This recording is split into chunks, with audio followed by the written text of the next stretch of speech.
Hi, friends. This is Joe Chadburn, the Ambassador Network Coordinator here at World Missionary Press. Today we have Vicky Benson back with us, and she is going to talk about her and Jay's trip to Indonesia and some really amazing things that happened while they were there. Welcome, Vicky. Good to be back. We were going to go from South Africa to southern Rhodesia by train. And what happened on this train was... So South Africa, this was part of your trip, getting to Indonesia, the way that you were doing we were planning on spending 4 months in Africa on our way to Indonesia. Yeah. And we had planned to spend 6 weeks in Rhodesia and with a ministry that would let us do market research and learn how to do market research for this periodical, this magazine that was going to be done in Indonesia. And then we were going to fly with them to Nairobi. And there was a cross-cultural graduate level course for any Christians in television, broadcasting, or print media. And we thought, we really need this because we haven't been trained to be missionaries. We're just kind of called right off of the street. I thought that since I grew up in Africa, that would be a good training. But as it turned out, Africa, and especially South Africa, is very developed. And it's not like Asia at all. Not at all. And especially when you're a missionary kid, it's a lot different than being a responsible adult yourself. So this was going to be really good training for us. Well, anyway, on the train from South Africa to Rhodesia, the immigration officer came through the train and looked at our passports and the paperwork we filled out, saw what we were going to do in Rhodesia, and said, "Oh, you need a work permit." And we said, "Well, we're not going to be working. We're not going to be paid for anything. We're not." "Oh, but you need a work permit. So if you continue on this train, I'm going to have to stamp your passport's illegal entry. So the only thing I can advise you to do is to get out at the next stop." This was 5 minutes away. In Francistown, Botswana. I didn't even know the train was going through Botswana. I'd never actually heard of Botswana before. But you'll have to get off there, and then you'll have to get your work permits before you can continue on into what was southern Rhodesia, Zimbabwe today. So that was really a shock, but Jay had recently read a book called From Prison to Praise.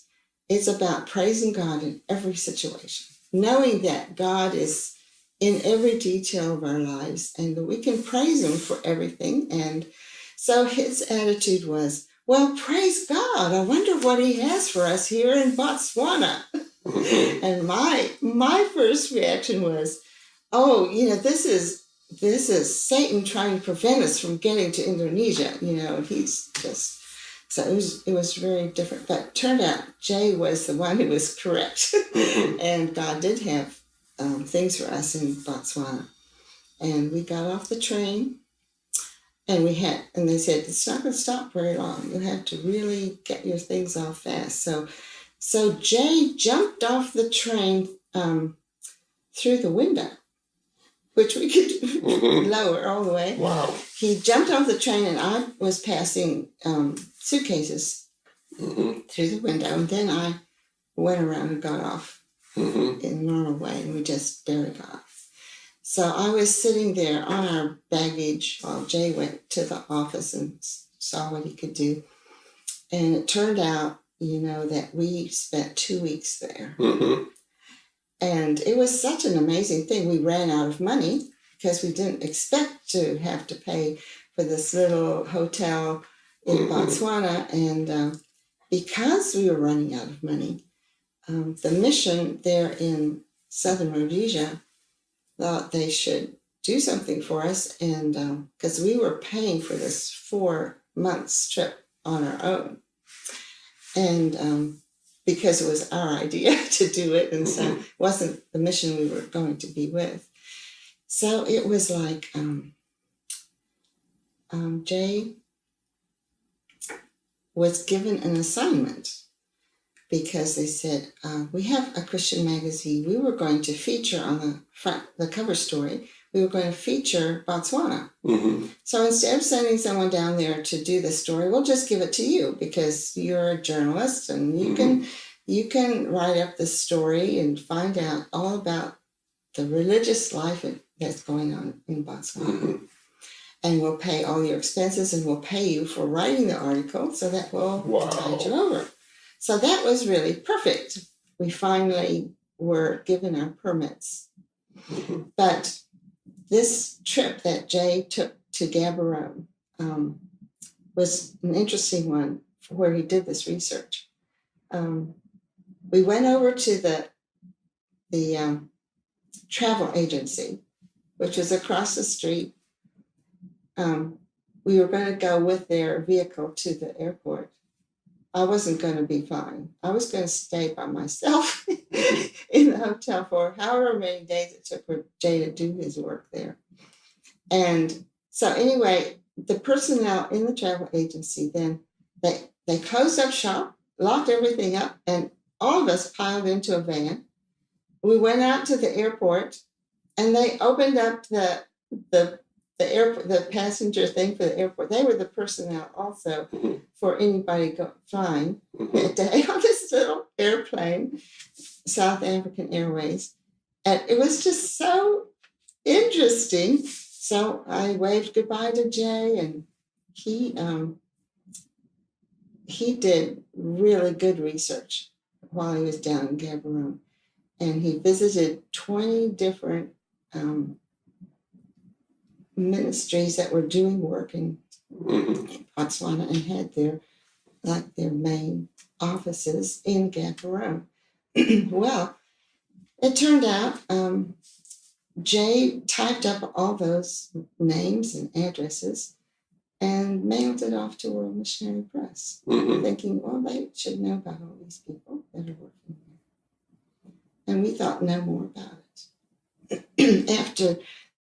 After being in Indonesia for 4 years and being led of the Lord, then to come back and work at World Missionary Press, when we came back, we saw in the newsletter that they had done a write-up about our coming, and they mentioned about this being put off the train in Botswana and about that list coming back to them. And we hadn't heard anything about this.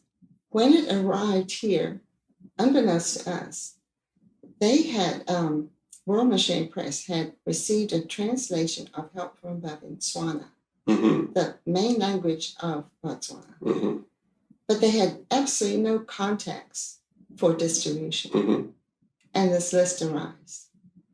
And so because of that list, because of our being put off the train and sending it back, Botswana received, as I recall, 600,000 copies of Tswana Help from Above that went throughout the whole country. Wow. So had you not had to get off that train, this never would have happened. All those people wouldn't have been touched. Yeah. And, that was, like, for me, such an amazing story that I have been able to see God at work in everything that happens in my life. And I know that Romans 8:28 is true. And it was like we didn't have Botswana on our itinerary. We didn't even know there was such a country as Botswana. But God had it on our itinerary. And we got off the train there in an unusual way. But it was for the Lord's work and for his kingdom. And it was so interesting when we finally got on the train again after 2 weeks. It was a different immigration officer. And he said, I must apologize for somebody. You didn't need a work permit. I'm not going to take your money for this work permit, that. Wow. And so it was like, was this all in vain? Was it in vain? Well, as the train crossed into Rhodesia, there was a stop there, and I was just looking out the window into the station, and I saw this big poster, and it had a Bible verse on it. Mm-hmm. Isaiah 40, verse. It was either verse 10 or 13, about fear thou not, for I am with thee. And it was about taking us by the right hand. It was like, God was with us. This was, I had to just trust him at that point. And for 4.5 years, we didn't know what the outcome was or why this happened to us. Sure. But the Lord knew. Sure. So we were on our way to Indonesia. We ran out of money even on our way to Indonesia, as far as going from Nairobi to Indonesia, because while we were in this cross-cultural event, 6 weeks of study, really, we got a telegram from the mission in Indonesia saying, stay right there because they're having problems with getting our visas. Well, that was really something, That's amazing. That's amazing. Our things were right then packed up. Even our car was on its way to Indonesia. And we didn't have visas to enter Indonesia. Yeah. And as it turned out, there was a real crackdown on visas for missionaries at that point. And all the missionaries to Christian and missionary lines that they had in the lineup to come were blocked for 2 years, except for ours. And we had everybody there in Nairobi praying for us because we didn't know what we would do if our visas didn't come through. And so, as it turned out, we flew into Singapore when we got the word, visas granted, hurry home, they said. That was very inviting. Yeah. We got to the embassy in Singapore and they didn't have any record of our visas. And so we were stuck in Singapore for a week. And we only had money for the first night. And it was like, what are we going to do? What are we going to do here in Singapore? And fortunately, we had met somebody in Singapore at that conference, and we were able to make contact. And she said, "Oh, well, this will work out fine because I'm house sitting for some Campus Crusade missionaries that are back in the States for a week.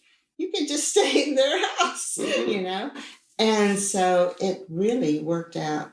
It was That's so amazing. Great. But I found something very interesting about what you're talking about with your journey and Jay's journey, because a lot of people, and this will help a lot of people in ministry, I think, and maybe a lot of young people, because a lot of times we sense a call of God on our life, and sometimes we think that that's just going to be a linear thing. Here's this straight path.